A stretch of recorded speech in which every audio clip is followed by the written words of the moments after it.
just get your first thoughts, Damien, on what just transpired? Oh, God, it's a good question.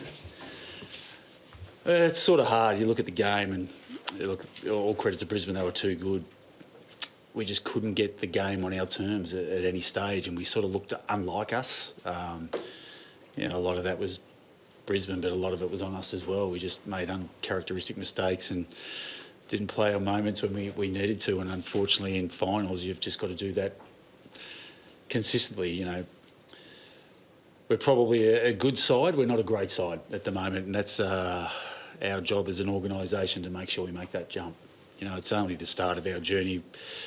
Spoke to the players about that at the moment. Like, we've got a developing squad that I think is going to be very exciting moving forward.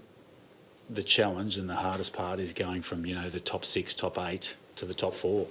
That's the jump we have to make. So we're under no illusion that's going to be hard, but we've also changed the narrative of our footy club, which I think is the most important thing. Our players stood up, played a great brand of footy, got ourselves an opportunity to play in finals, to win our first final, but we're hungry for more, and that will take the players in the summer, I think, and hopefully hold us in good stead next year. Do you think, it's been a massive month or next season, the last month in particular, just emotionally and a lot of pressure? Do you think it took its toll tonight? Or? No, I think there's two things. As I said, I think Brisbane played well. We didn't. I think in any phase of the game, I don't think we had any form of dominance, which is unlike us.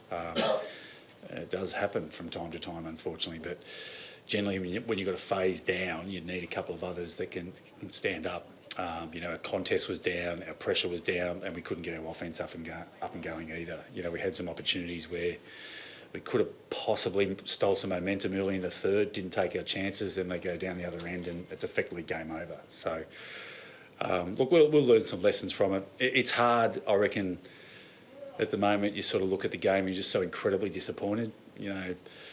Had a whole heap of fans here, we had a whole lot of support, and you sort of feel like you've disappointed them, but also we've had a hell of a ride.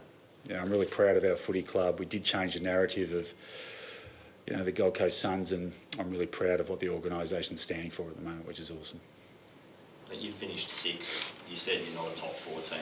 You must think there's a gap somewhere. Where do you think that gap is? Yeah, I think most sides understand where their gap is.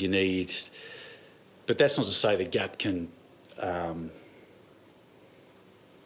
That's not to say that we couldn't play that way. But when push comes to shove against the better sides, you need to be playing consistently at a higher standard, and we just failed tonight, which is disappointing. So we know there's areas that we've got to get better. Our players know those areas that we've got to get better.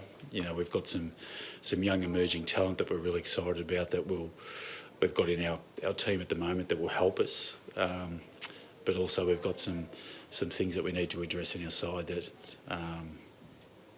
to go forward. So it's tough. So what do you need to know? That's for me to know and you to find out. You said after the Essendon win, Dimmer, that in terms of finals experience, you don't know until you know. Yeah. Like, everyone's probably going to say the Suns are better for being in September. Is that genuine? You feel that way? I think it might have shown tonight, but I think we're built for September. I think what we dished out tonight wasn't reflective of our season. It was disappointing the way we played, and as I said, sometimes that happens. One, from a good side that we played against tonight that were too good, and secondly, we just had too many parts of our game that we couldn't get right. Felt like we were shuffling deck chairs at various stages to try and get a spark, and we just couldn't get anything. So from my coaching performance to our players' performance, it wasn't to the level that we normally get to. So we'll get better, we'll learn from it, and we'll jump forward. Word on Dave Swallow. Yeah, we just sort of spoke about it then. There's a reason our club is where it is now, and it's off the back of guys like Dave Swallow and Sean Lemons. Have given everything for this footy club, and when others have left, have stayed, and really held the fort and driven the club forward. And it was great for Dave to get some reward and play some finals footy and have that fairy tale last week. And unfortunately, we couldn't quite get Sean into the side, but that doesn't devalue his contribution to our footy club any less. Both of those two boys have been incredible contributors first and foremost, but more importantly, they're fantastic people secondly as well. So we're very fortunate to be part of our organisation. I remember asking Dave years ago why he hadn't left, if he'd ever thought of leaving, and he must have thought of it. But he just flatly said back to me, "That's not my path." Yeah. It's funny, there's guys that are really, or people I should say, that are really important to getting a club where they need to go. Dave Swallow's going to be one of those guys. I was fortunate enough to have a gentleman by the name of Chris Newman that was very similar to my journey, or to Dave's journey at Richmond. Those sort of people are the people that, although they don't get the medal or get the reward, so to speak, they're certainly nearly the most important people in the room, because they're the people that have led from the front, that have done the hard yards, that allow the others to do what they need to do. That's why they're so highly regarded in footy clubs, and that's why Dave will go down, in our history as one of the all-time greats. There's been talk that Charlie Curnow is interested in looking elsewhere. How hard do you think the club should explore that as an option? Oh, look, list management will be a little bit. Look, it'll come to fruition. What we do know is we're very happy with our keys in Ethan and Kingy and Jed. We think is going to be a wonderful player for us moving forward. And Jed's one of those guys that are going to take us forward into the next stanza. There's no question about that from our point of view. What we do know is we are looking to improve our list, but we'll address those over the coming months. About one of your own, Sam Flanders, seems to garner a lot of interest from Victorian clubs, and he probably hasn't had the year that he would have hoped for. Yeah, and message to him.